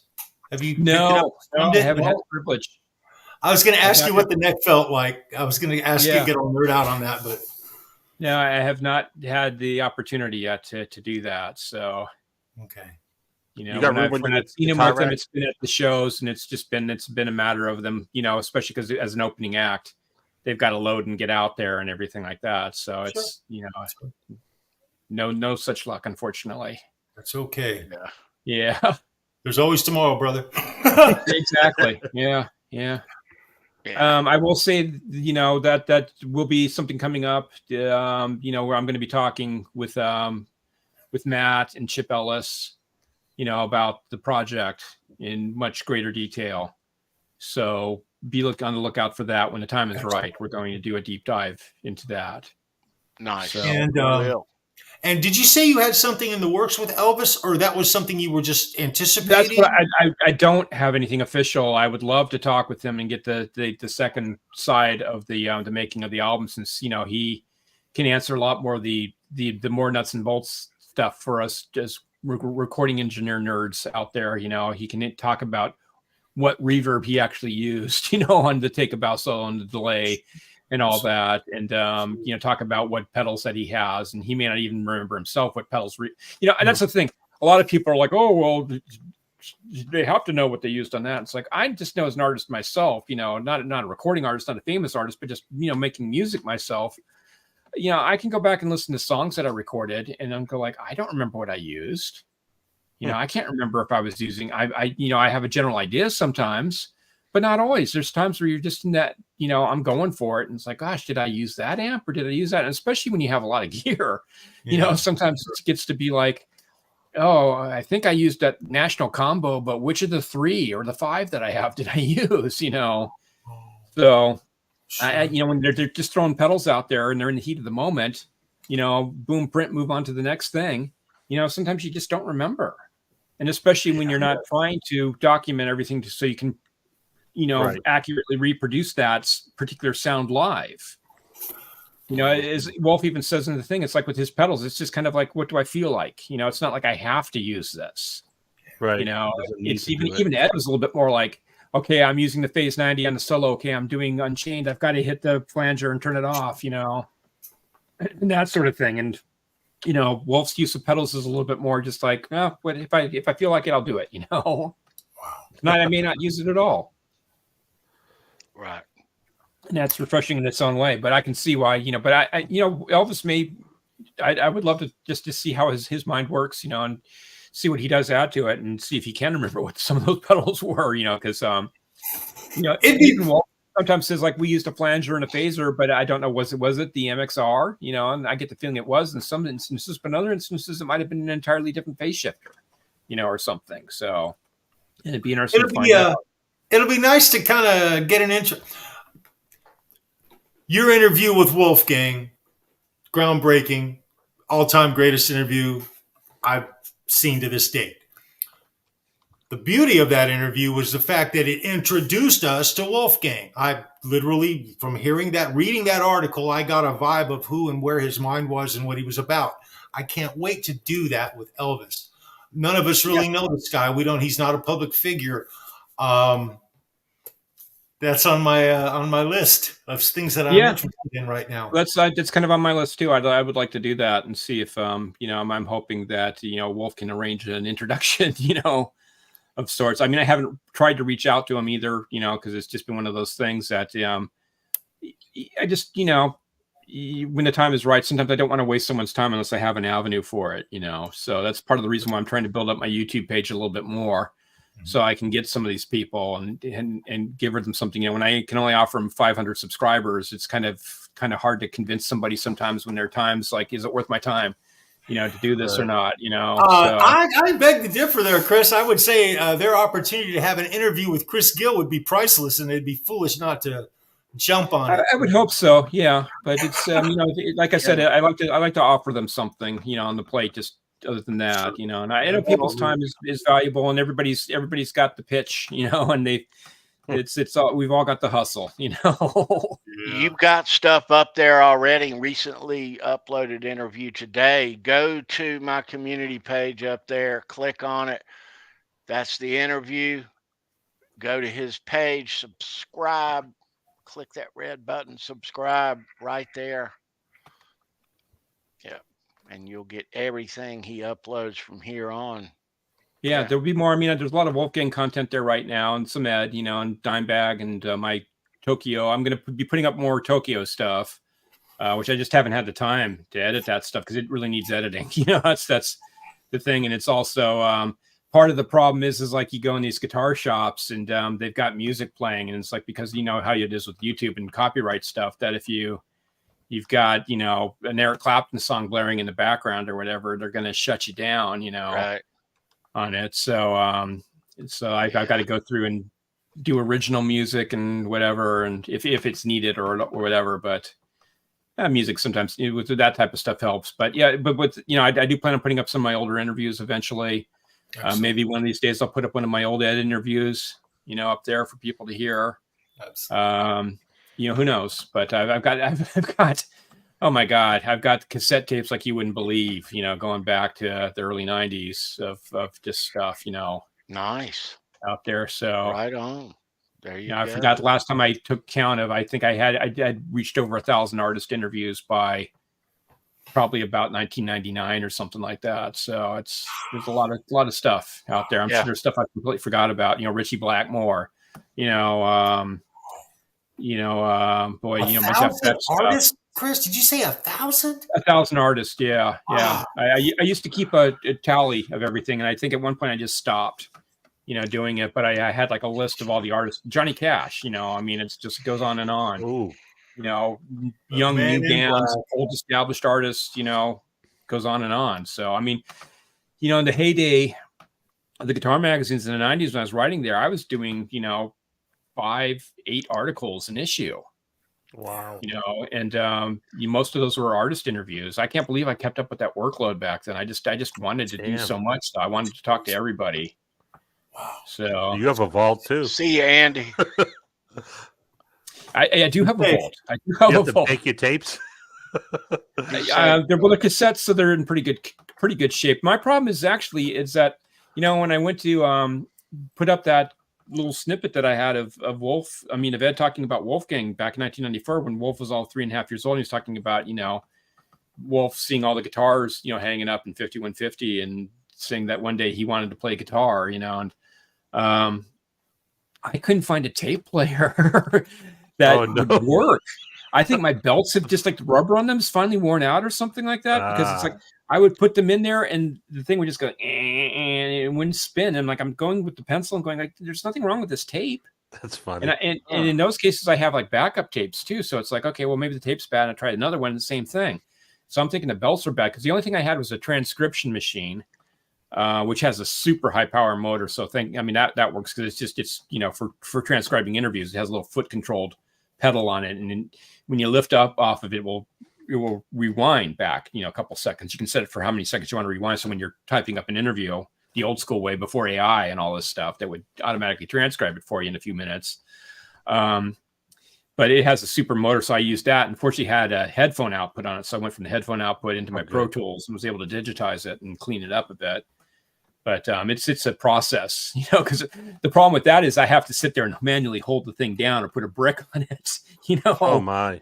It doesn't have a way to just play it without the foot controller. So, but I have to go through my machines and open them up and see if the belts are still good or what. Because I you know, back when cassettes finally got discontinued, I bought like a really high quality Sony machine, you know, thinking like, okay, this is the end of the era, and I'm going to get this machine. This should last me for the rest of my life. And then I plugged it in. It's like, it ain't working. It's like the tape ain't moving. Wow. I can hear the motor going, but the tape ain't moving. It ain't, you know, moving the spindle. It's like, what's going on? Who would you take to have that serviced? There's got to be somebody. There's got to be somebody. Somebody. I'm sure of that. There's somebody. I think I still have an old Sony dual cassette upstairs in my attic. That's what I have. I bought a Sony dual cassette thing, you know, and it's like, you know, the home stereo, you know, the type that sits, you know, the whatever 19-inch, you know, like the rack size, you know, unit. And it didn't work. I tried a couple other machines. I had like about 4 or 5 machines, and none of them would work except for that transcription machine. Wow. It's frustrating as heck. Yeah. You know what I just bought, Chris, is I bought this Victrola all-in-one phonograph, CD, and it has a cassette player on the side. Ah, there you go. And it's a radio, too. Cool. And my daughter has I haven't tried a cassette yet. My daughter has that. Yeah, it's old looking. It's pretty cool. It's like she vintage, loves it. You know? Yeah, she's going all retro, and she's buying vinyl. Yeah, And, that's why I bought it for the vinyl. Yeah, Yep. it's cool. It's totally cool. Yeah. A cassette. What's that? I know, huh? But then I have my digital stuff. The digital stuff's another thing because when digital started, when I switched over from recording cassettes and everything to recording digital, I had a little Olympus voice recorder. Mm-hmm. And now it's its own proprietary file. So fortunately, I have old computers that will play the software that have old operating systems on it because they haven't updated, and there's no way to file that over. So it's like a lot of that stuff I recorded on a backup machine. This is what I use. Where is it? So it's not like MP3 or you can't. No, you can't it's convert like its own it proprietary Olympus file or whatever. And it's like, so I have that, like a lot of that stuff I have to figure out. I just have to transfer it over. Yeah. Again, I can do it in Pro Tools. I can just put it out of the output of the old Mac that I have and put it into Pro Tools. But it's time consuming. But I use one of these guys. So with a blue microphone attachment, if I can find that. Old iPod Classic. That's the other thing is like Apple now is making it difficult to use these things, Great. Because they got rid of iTunes. It gets so obsolete so quick. Here's another one, but at least that records, in WAV format. So WAV and MP3. So, or whatever. They're still around. Format, but I can do it any number of different ways. And so that's all good. So that's not a problem, but it's a concern. It's like I've got hours and hours of interviews with people, but it's just time consuming to transfer some of the stuff. The cassette stuff, like I said, I've run into. I thought that was going to be a problem, and then here I put it into a machine after all these years, and the machine doesn't work. It's like, oh gosh, it's always something. Well, you can't put it all out there at once, so we'll enjoy it. Too, yeah. We'll enjoy it as you put it out for sure. Yeah. I mean, there are companies that will do that for you, but I'd be afraid to send it out to them just in case something happens. And yeah, that's the thing. I mean, one thing, unless you have copies. That's the thing. I didn't do it with everything, but most of my interviews, especially if it's somebody important, if it's Eddie, or Jeff Beck or whoever, I brought 2 recorders. And good. And that was partially just a safety measure. It was 2 reasons why. Because one, you also reach a point where, as anybody knows with the cassette, it reaches the end of the tape. Yeah. And it runs out. And sometimes you don't know when it's going to happen. All of a sudden your machine just goes clunk, and of course there's leader on it. So you may lose a couple seconds of conversation. So I would start one and then I'd wait about 15 seconds or so and then start the other one. So I knew then that if there's any gaps or whatever, if there's anything important being discussed, that I could flip the tape over and not lose everything. Right. So in that way, I also have backups too. So interesting. But that's also what I'd have to go through in some of this case with the longer interviews that are, over, over an hour or whatever, over 45 minutes, like my interviews with that or with Jeff Becker or whatever. I mean, Jeff, I think, my first interview with Jeff, I think was like 3 hours, Wow. Wow. So. By the way, that's one of the best interviews you ever did. That was unbelievable. But, have to go through and find that little section and splice in the missing little segment or whatever, I don't want to end up like, the Nixon tapes or anything like that with big blocks of silence, For all you old folks out there, all you kids out there, there's this president named Nixon and this thing called Watergate. Watergate. Has something to do with tapes. A lot of tape involved. A lot of tape involved. Yeah. So, I'm not a crook. Yeah. Wow. But anyways, it's it's with Wolf, it's just it's been fun, and I'm looking forward to following his journey now. It's just been a really good good thing, and it's just hoping to one day do a book on him. Not that it's not going to end like the book on Ed, I hope. So that's the only thing is that be able to put it out while he's alive and everything. So, and I know Wolf's just getting started. He's just getting started. Yeah. Wolf will be giving us music. Wolf will be giving me music for the rest of my life. Yeah. Oh yeah. Yeah. Yeah, definitely. So thank you in advance. Yeah. Not too shabby, Wolf. Not too shabby. Man. Right on. Great start. Great start. Going well. Love the first. Love the second. A little more. Yeah. Now, is he going to Still love go the first. Mammoth 3 next time, do you think? Or Who knows? is he going to name it something else? Any idea on that? Who knows? Don't know, yeah. It's too early to tell, Yeah. Yeah. So with all these added dates, a lot of us have the opportunity to go see him. So check the Mammoth WVH official site. Yep. You'll find it all there, all the dates. Yeah, busy schedule. I think, again, for the third album, I'm wondering if it's going to be not until 2025. With just he's you looking at the touring schedule. I mean, granted, he proved that he could crank out a record in between tour dates, in a relatively short period of downtime. So maybe, who knows, he might, in some of these little holes in his schedule we see coming up. But man, he's got, the summer's already getting really booked for him. He's doing a lot of European shows, and I think if I recall, he was doing some shows in like Mexico or South America too, I believe. Yeah. Wow. So, and he still needs to get to Japan. When I talked with him back in February here, gosh, going back now, it seems like old ancient times, but he was talking about going to Japan this last summer when I was there. He was planning on being over there, but that didn't materialize. But I know that's in his plans, is to go over to Japan and play. Yeah. So that's, the other thing, the guy's so busy. So. Well, that's a good thing, though. I mean, Right. that's how you do it. That's no, that is how you do it. That's how you build an audience. And he's all over the world. He's he wants to go to Japan. He's been to Europe.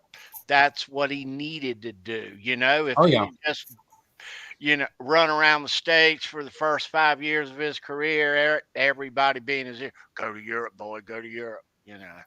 Yeah. And we know that Van Halen, I mean, they did that early on. They did the European and the Japan tours. They did that stuff less and less, as time went by. But and they probably should have continued to do that stuff, but they just didn't, But yeah, I think he definitely wants to do that. And I think Wolf had a good time when he did go over with Van Halen to Japan, when he did that handful of dates there in 2013, in Australia and everything. So I think it's, he got a little taste of that. So that was good, and it's gotten to his blood. And then, of course, Matt Bruck and I have just talked it up to him a ton, as well. Absolutely. Yeah, he's got to go over there to the Fuji Gaki company and see how they're doing with the EVH stuff that they're making over there for him, too. There you go. Right. Yeah. Little side trip. Yeah. Yeah. He's over there. That'd be great. Right on. Nice. Did he have a honeymoon, or did they put that off? I think they did have a short honeymoon of sorts. Oh, okay. I can't remember. I haven't talked with him about it, but I remember something. I saw something somewhere about some plan for something. I'm sure someone else out there who follows that stuff, a little bit more closely. The personal stuff I tend not to dig too much into. Right. It's just not my thing. So, yeah. But I did see something about that. I think they had, after the wedding, they did put aside some time to go somewhere. Right. So they had a little bit of time. Not much, That's the thing. It's like it still was pretty tight. Tony, I told you when I thought the wedding was going to be, and that was when it happened. And yeah. But yeah, it's he was right back out there though on November the 2nd. Yeah, he started up on the tour, and and here we are. Yeah. Mm-hmm. But I think they got a little trip in there. So, and if not, there was something planned. I know they had something that they were going to do, go out of the country, I believe. Yeah. Well, I am certainly glad that he has added dates and added a North Carolina date. That is fantastic news. That's the best thing I've heard all week. My goodness. I'm stoked. And they go on sale 1 week from today. Yeah. Boom. Yeah. Right on. I'm sure Tony's going to update Charles right away. I wish you guys could have heard him when he was telling me about this. And I was telling you guys in the green room, I was so busy when he called me. I had 9 things going on. And I really didn't sound anywhere near as excited to Tony as he knew I was going to be. I mean, he was calling me and giving me the info I wanted to hear, and I couldn't have been more lackluster about it. I apologize to all these guys. I know you were holding the phone like this and doing this. Bill, after I hung up the phone with you, I'm sitting there and I'm thinking and I'm going, oh, wow. Okay. I'm doing the math. I'm thinking about it and I'm realizing where it's going to be, how it's going to be, how we're going to do it. It's awesome. Where is the Cherokee Casino? Is it in between you guys? Like, or is it close? Or no, it's more closer to him than me. But okay, it's in the mountains. We'll rendezvous North Carolina somehow. Mountains, where it is. It's absolutely gorgeous. But the casino and the venue we're going to is just so clean. It's just really awesome. We're going to a wonderful place. It's got a casino and a hotel. It reminds me, I've never been there, but looking at it online, it kind of reminds me of Mohegan Sun. Oh, okay. I know that place well. Yeah. Well, so a few thousand seats? Couple thousand? I don't know, Charles. I don't know exactly. I wouldn't want to say. He's not playing super big venues. Yeah, so it's not massive, but it's large. Yeah, it's a large venue.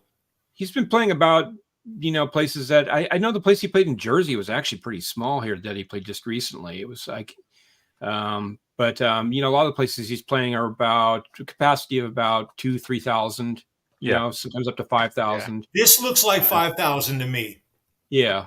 Okay. Yeah, I've never been there. 5,000 seat venue. It's a good sized venue. Yeah. Yeah. So most likely, I'm maybe gonna stay at the place that weekend. So make a weekend out of it. Good idea. Oh, Tony, we're gonna lose money. It's a gambling casino. I'm not a big gambler, man. We're going to make an event of this thing here, and we'll let you know what we do. You may make money. All the 71 quarters are going to vanish. Well, I'm not much of a gambler, but I really like the idea of it being on site and staying there. Yeah, no, definitely.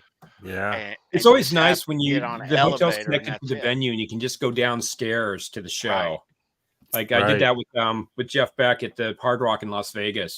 They have the hotel there and everything like that, and they have the place called The Joint.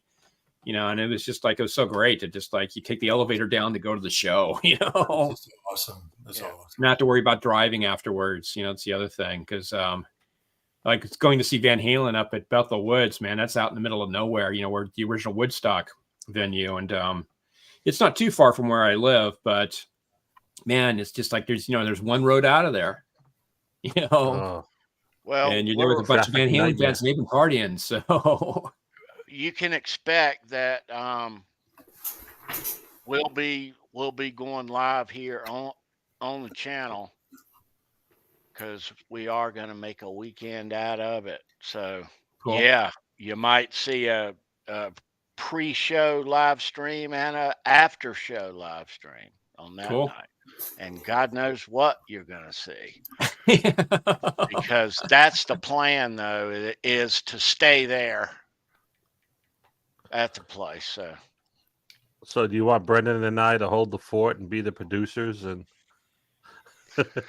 No, I want you guys to come down here and go, too. Yeah, wow. I don't know about that. The answer is yes, Ed. Yes. Yes. Only a 2-hour flight. Yeah. No, you guys may, Hey, you never know. Maybe Brendan and I will go to New Haven. I mean, he lives in Poughkeepsie. I live in Mass. And there you go.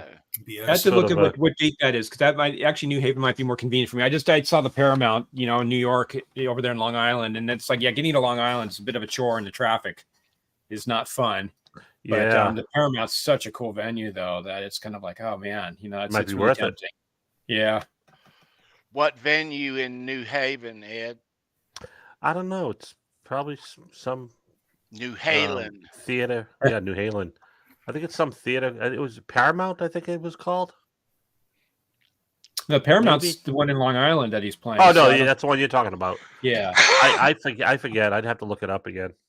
I just remember seeing New Haven was closest to me. So, and Brendan. Also, Charles, they're coming to Norfolk too. And I've Although been Brendan could go seeing, through the city and get to Long Island, but and that's not out of the way. It is for you. It's much further, but I've gone to see Van Halen back in the day in Norfolk on a weekday after a Greensboro rally, and they're close by in Norfolk. Hell yeah, we're going. Yeah.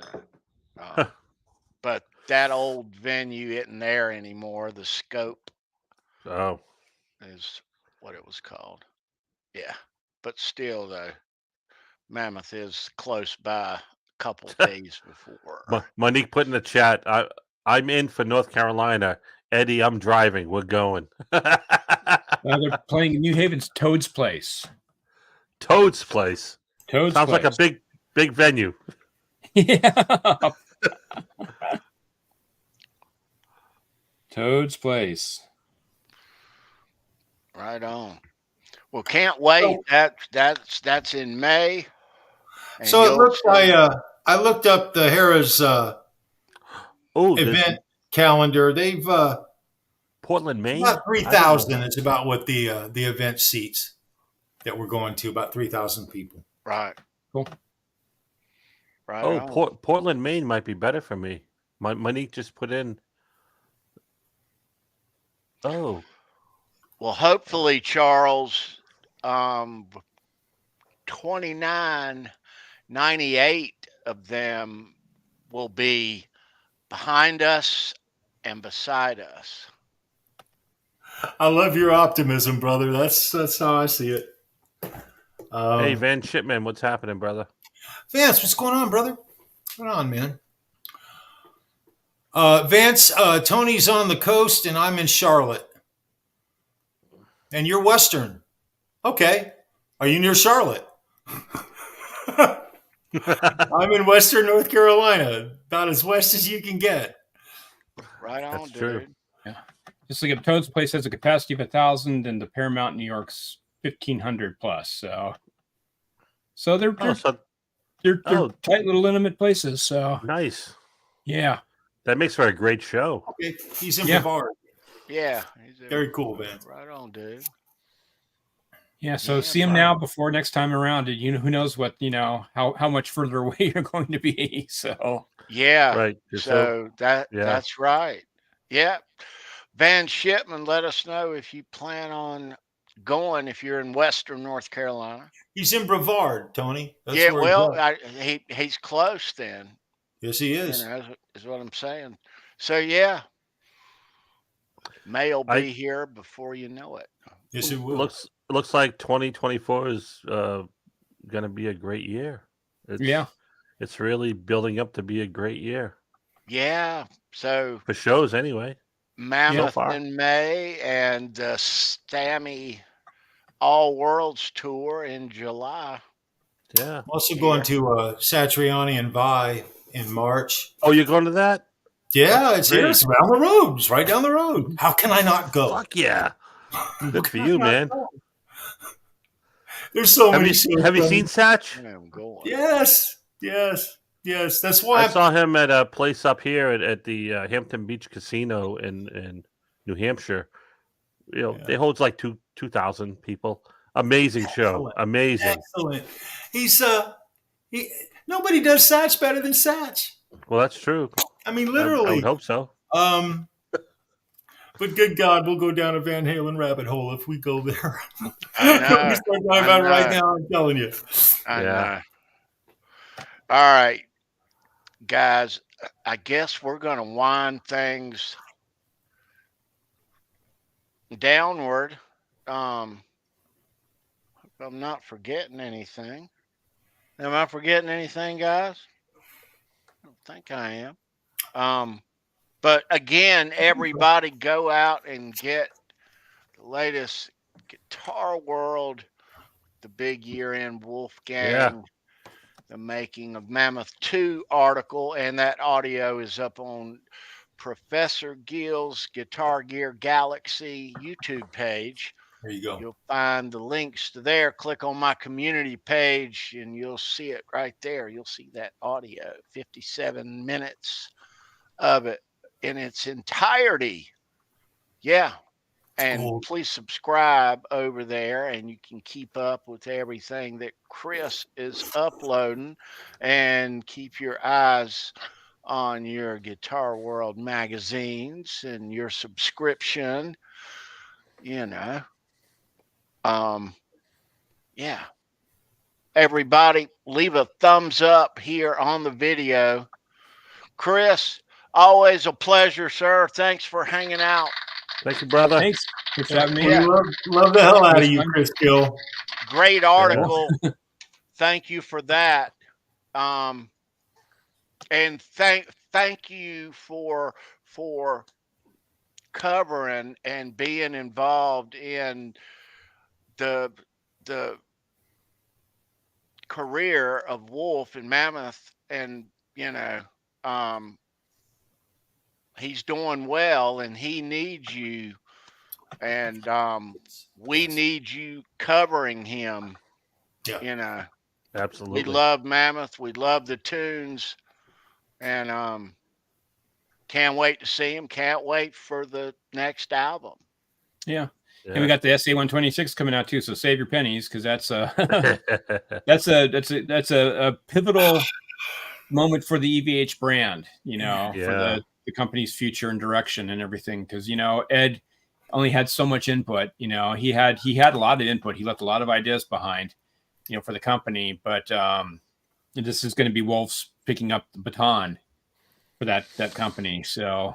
Yeah, and I think he's picked the right way to do it. So, but you know, wishing him the best of luck on that, and I'm behind it 100% too. So that we'll be telling the story of that. Play one. So, so Van we're Halen legacy lives on. We're looking at January of that big news. We'll be looking next month at EVH Con is going to be happening next month. Ed, are you going? I am 85% committed. Yes. Okay. I didn't like that first tone, that I. 85, I like that better though. If he'd have said 87, I'd have bought it. But 85, I don't know. Brendan and Ed are gonna go to EVH Con, and I'm about 3 hours out, so yeah, somebody on YouTube, maybe Andrew and the 5150 show, I don't know, somebody's going to cover it live, I'm sure. They are, and I'll be watching. I hope they do. Yeah, I'll be there. I think the challenge is the YouTube censors, you know, the copyright stuff, because they have everyone goes up there and plays their Van Halen covers, and be careful. Eventually the AI starts to catch on to what's going on, because these guys are so good at playing it. You know, you get Steve Nowicki up there doing a note perfect solo or whatever, or the riffs and everything, you know, and all of a sudden goes like, computer alert, shut down humanoid. You cannot copyright violation, terminate. Well, Warner Brothers on site like that, a lot doesn't always go exactly as planned live, but you know, I prefer to watch it and enjoy it live because it is a great event, and we'll talk about it on the show after it's done.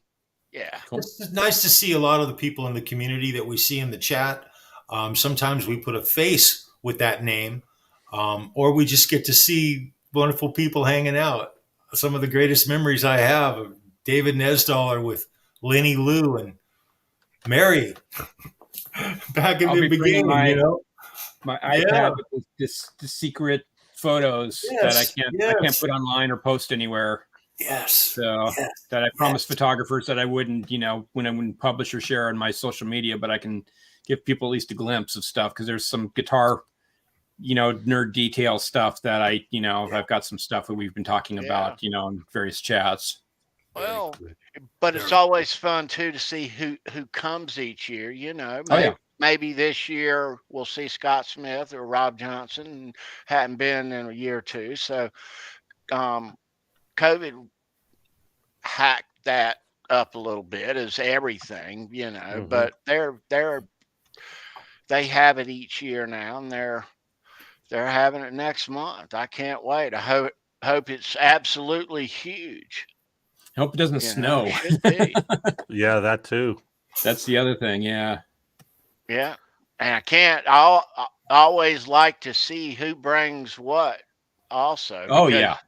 If you go, you might bring one, maybe two, but if you go the following year, you can't bring what you brought the year before. Right. So all those flipping guitars in one place that everybody brings. You want to talk about custom shop. Right. Yeah, or some of the old Charvel stuff and the old Boogie Bodies stuff. That was what was really revelatory about the last one. Was just seeing some of those old Boogie Bodies necks, and parts, and the old Kramer stuff. It's just like, oh wow, Yeah. People been digging for stuff, and didn't Rob bring his snake? I don't recall that last time. Not last year. It might have been the year before. Okay. Yeah.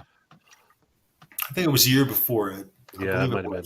Yeah. I don't think he's gone in a couple years since he's had the snake. Yeah, he just moved to a new place I too. don't think it has. Yeah. Nice to see you, Jeff. Thanks, Jeff. Everybody, it's always great to see all you guys and gals. Everybody, have a great week. Leave a thumbs up on your way out. Not now. We're not. Yeah. Always great to see all of you. If I'm missing you, I mean to. I'm talking about you, just like that. Yeah. All right. Everybody, we're out of here. Any last words, Charles Greene? Guys, this is Halenville. Around here, it doesn't matter if you go north, south, east, or west. Every single road is going to lead you straight to some Van Halen. Want to thank Chris Gill. You rock, brother. We love you. You stay safe and be well. Chat, do the same thing and rock on, man. We'll see you guys next week. Be well. Love you.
So, David Lee Roth, how did you like the show? Awesome. Appreciate it, Dave. Thank you.